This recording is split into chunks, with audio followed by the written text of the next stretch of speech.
বলো, কথা বলো, এটা আসবে না, বাইরে তুলতে হবে। রেকর্ডিং হবে না, রেকর্ডিং না, এ হচ্ছে না তো, মানে ভালো ক্লিয়ারই আসছে না।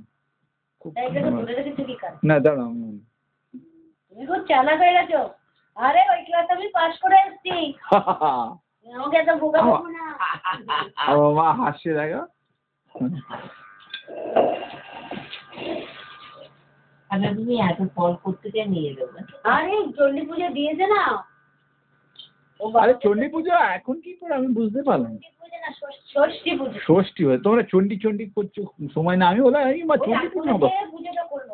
আরে চণ্ডী পুজো তো এই সময় হয় না, অষ্টমীর দিনে হয়। তাহলে আমি বললাম হঠাৎ এবারে কি নিয়ম কানুন পাল্টে গেল নাকি ভগবানের। পিছন দিকে তো চণ্ডীর আলপনা দেয়া থাকে। তোমাদের আলপনা আছে কি? আরে বলো না, কথা বল। মাল বেশি শিয়া না।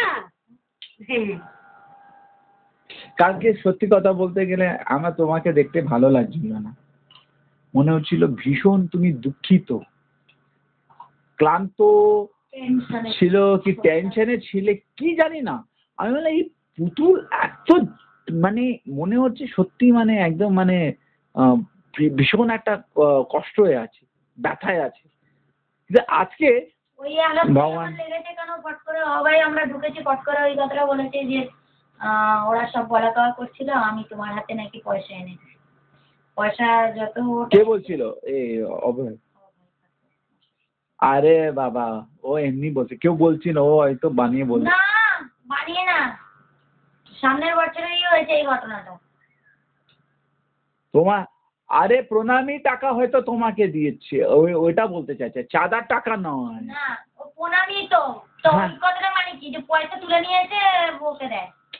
পয়সা তুলে না, প্রণামী টাকা ওইটা পুষ্পাঞ্জলি দিচ্ছে। পুষ্পাঞ্জলি ওইটাই তো বলছি। সেটা তো তোমার প্রাপ্য উমা। সেটা কোথায় আমাদের প্রাপ্য, সেটা তো ওরাই নিয়ে নিচ্ছে না। কেন না না, ভগবান বলেছে যেটা দান হয়ে যায় সেটা কারো হয় না, সেটা কারো নিজের হয় না, এটা তারই। তোমার শ্বশুর মশাই আর তোমার স্বামী মন্ত্র পড়ছে, তো তোমাদের প্রাপ্য তো এটা। আমাদের প্রাপ্য থাকছে কোথায় না, সে তো ওরাই নিয়ে নিচ্ছে না। খুব অন্যায়, আমার বাবা তো পুজো ভীষণ অন্যায়, মহা পাপের ফল জানো তো। ব্রাহ্মণের জিনিস কেড়ে নাও ব্রাহ্মণের মনে ঘা দিচ্ছে না, ভালো করছে না।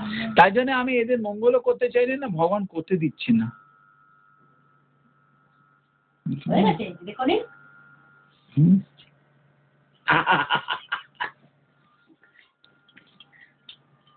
এ দেখা দেখেছো শিখাও।